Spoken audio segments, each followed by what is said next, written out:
Hi, everyone. Welcome to Get Well with Dr. Shel. I am Dr. Shelena Lalji, better known as Dr. Shel, and I know as a board-certified OBGYN and a functional medicine expert, your health is unique and deeply personal. It is a combination of genetics, lifestyle, and environment. Know this, no matter what your starting point is, you are never powerless over your health. Being on a health journey is a marathon, not a sprint. This podcast is about walking you through many different perspectives on health conditions, symptoms, and solutions that can help you get from fatigued to fabulous. My mission has always been to offer my patients and community the best of mental, physical, and spiritual wellness. You can learn more about me and my wellness center and schedule your telehealth appointment at drshel.com. We can support you no matter where you are in the world. This podcast is a powerful and simple way to carry the wisdom of thought leaders from around the world in your pocket and continue to develop your own healing journey every single day.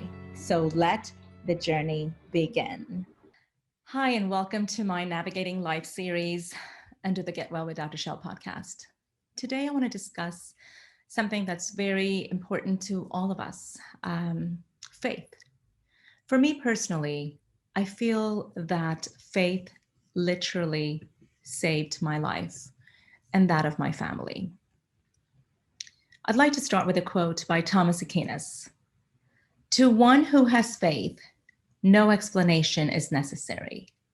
To one without faith, no explanation is possible. What is faith? Faith means belief, assurance, and firm conviction. It's actually an expression of hope and confidence in that hope. Faith permeates our entire world. It provides moral and ethical compass for many thousands of people.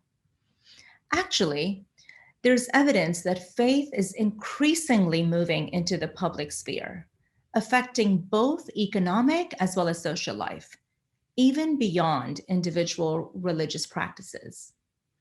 Faith is not religion, and religion is not faith. Oftentimes, people get the two confused.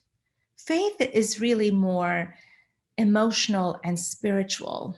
It's almost a physical feeling of that utter confidence and the utter knowledge in every cell of our body that something is possible. Something that others might think is unattainable is truly within your reach. Consider these three broad categories or components of faith: the affective, the cognitive, and the practical. Faith is not just a simple notion that some choose to believe or hold on to during tough times, but indeed, it is a crucial element to all human life on earth. It helps to guide us.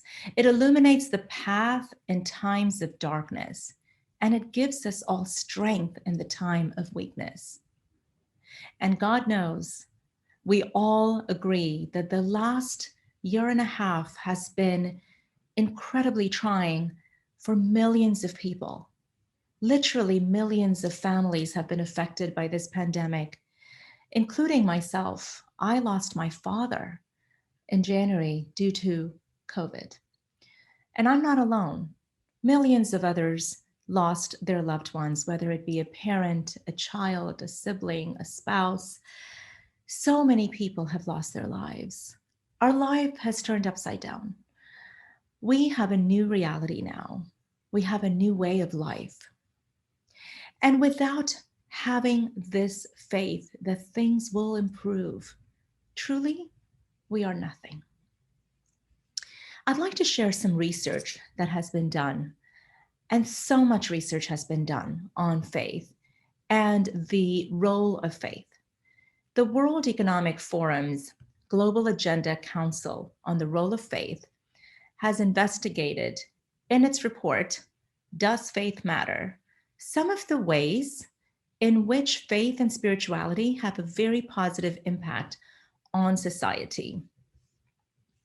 It actually developed an online survey for global leaders and executives to help us reflect on the significance of faith in society. The The survey asked questions about issues, problems, and geographic areas where faith does or can play a helpful role, and posed key questions about attitudes, beliefs, and perceptions in regard to these beliefs. The result of the survey helped us better understand the role of faith in today's society. And what they found was that faith played a huge role in how society views the world around itself. Research has shown that faith can play a vital role in legitimizing societal values. World faiths represent global identities and the shared values that influence the way people live and the way people act. In 2009, Grafman published an fMRI study showing that religious thoughts or thoughts of faith activate the area of brain involved in deciphering other people's emotions and intentions. The ability known as theory of mind. In the study of 40 people, published in the Proceedings of the National Academy of Sciences, Grafman and his colleagues found that when they heard phrases such as God's will guides my acts and God protects one's life, areas of the brain involved in theory of mind lit up. That tells you very clearly that our emotions, our beliefs, our hope, our positive nature has a direct impact on areas of the brain. And that lighting up of the areas of the brain shows that connection between physiology as well as your emotions and spirituality. Research also suggests that spirituality actually helps to build resilience when facing depressive episodes. Faith is one human characteristic that does not allow for compromise. That is, either one possesses it or they don't. Those that do possess faith generally lead blessed and positive, fun-filled lives, despite the various trials and tribulations that are encountered along the way. They're usually extremely successful, yet grounded in the principles of life, and generally inspire others to have faith and to improve in every aspect of their lives. The mind is an incredibly powerful tool. It can be used for good, but also it can go to waste when neglected or abused. In times of trouble, we tend to move away from positivity because we feel either down or hopeless or question why and what is the reason for all of these trials and tribulations. We may go from a state of abundance to a state of lack. However, faith is the tool that helps replenish abundance in our hearts and in our spirit, not just in our mind. Let me give you some examples of using faith in everyday life. All relationships that we get into without knowing the future is faith. We're believing that this relationship will yield positivity and happiness and hopefulness in our lives. All major economic decisions are based on imperfect data about the future, given that it hasn't happened yet. So yes, we are looking at some data, which again is imperfect because we don't know the future. We can't read the future. But when we make these decisions, at some level, we have faith that things will turn out on the economic or the fiscal side. Another example is most creative and innovative efforts require strategic guessing and intuition.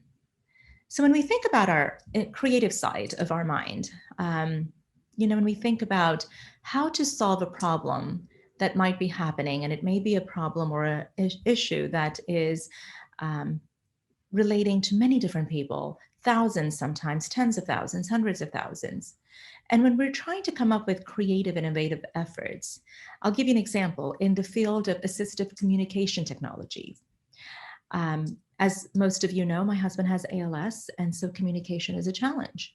So we have to come up with assistive communication technologies, which requires a lot of creative and innovative thinking. People like Elon Musk and his company Neuralink are working extremely diligently on this. There are other companies called BrainGate, other companies called Paradromics. All of these companies are working on brain-computer interfaces. That may seem like such a far-fetched technology, but we have faith that we can get there because we have a need that we need to find a solution for. And that takes creativity and it takes faith. Most entrepreneurial efforts, including disruptive startups like Google, Facebook, Quora, and the 90% of startups that aren't successful, all of those efforts require faith.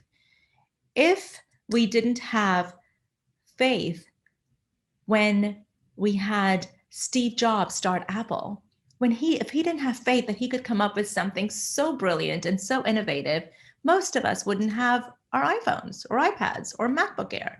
None of those would have been possible. Same with Google, same with Facebook, same with Microsoft. It requires faith that we can come up with these solutions. Any experience that involves failing fast, including the slow process of scientific experimentation and innovation, requires faith. Because only when we try and keep trying do we come up with a solution. We can't look at the times that we failed. Every time that you failed or you did not come up with a solution is something where it's teaching you what not to do next so you can continue on the path with your faith. Faith is also involved, presumably, anytime someone makes a gut decision or a decision based on their intuition. When you say, and all of us have said this at some point, I feel it in my gut. I have this gut instinct. That is faith. When we follow our dreams, our goals, our passions, those are also all leaps of faith. Faith is in every single aspect of our lives. For me, faith has saved my life, literally. When we were diagnosed, and I always say we were diagnosed because we as a family were diagnosed with ALS. And then I was diagnosed with breast cancer 2 years later. If I didn't have my faith, knowing that this disease, ALS, Lou Gehrig's disease, has been around for almost a century without any true effective treatments nor a cure, and an average person's lifespan is 2 to 5 years at best. If I didn't have my faith in knowing that we will do everything we can to help my husband live, thrive, and really continue this zest for life that we have now, we would have thrown in the towel a long time ago when our doctors told us there's nothing we can do. We had faith. We kept on striving for more treatments, innovative care, and continue to strive for trying to find that cure. While I'm taking care of him when I was diagnosed with breast cancer, if I didn't have faith, knowing that there is a reason for everything that's happening in my life, there is a reason for this tragedy, for this sadness, for this challenge, that this is an opportunity for myself and my family to have spiritual transformation. And there is a reason why this is coming into our lives. Perhaps it's because we're supposed to take this knowledge and information and lessons and teach it to the world. But if I didn't have that faith, I would have been under some rock, because trust me, it was some dark times, and only my faith got me out of those dark times.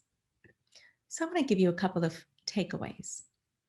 Number one, it is often harder to have faith in yourself than it is to have faith in others. But the faith in yourself is incredibly, incredibly important. The humility brought by considering your perspective is truly important. It balances your thinking and recenters you, no matter how large your sense of self is. We have to have faith in ourselves as well as in others, because that will allow us to move forward in life. Faith requires intentionality. It demands that we accept these difficult realities and believe in them in the absence of evidence. It demands that we accept that everything does happen in the right order at the right time. And there is a larger force that is monitoring this.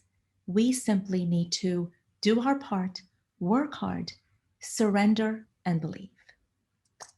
Number 3, going through life and all of its ups and downs can take a toll on us. Recognize this, realize this, accept it, feel it. At times, it may be enough to question our very existence because life is tough for a lot of us, for most of us. But through all the trials and tribulations that we might face, it is faith that gives us that helping hand that we need. It works side by side with us to guide us in the right direction, moving us towards and allowing us to discover our true purpose in life. So with that, thank you for listening. I certainly hope that you can reach within your heart and your soul and get to the core of that faith that's going to help you get through the toughest of times. Thank you so much for making time for today's podcast with Get Well with Dr. Shel. I know that this conversation and education can help you to create your best life possible on every level. So definitely tune in to hear the newest expert and learn the latest protocols to support your best health journey. You can learn more about me and my wellness center at drshel.com, drshel.com, and I hope that you will make time to come visit us in the Houston area to take a deep dive on self-care. My team and I are completely devoted to helping you live a better life from this moment forward. The best days of your life are ahead of you, I promise. This podcast is a powerful and simple way to carry the wisdom of thought leaders from around the world in your pocket and continue to develop your own healing journey every single day. So let the journey begin.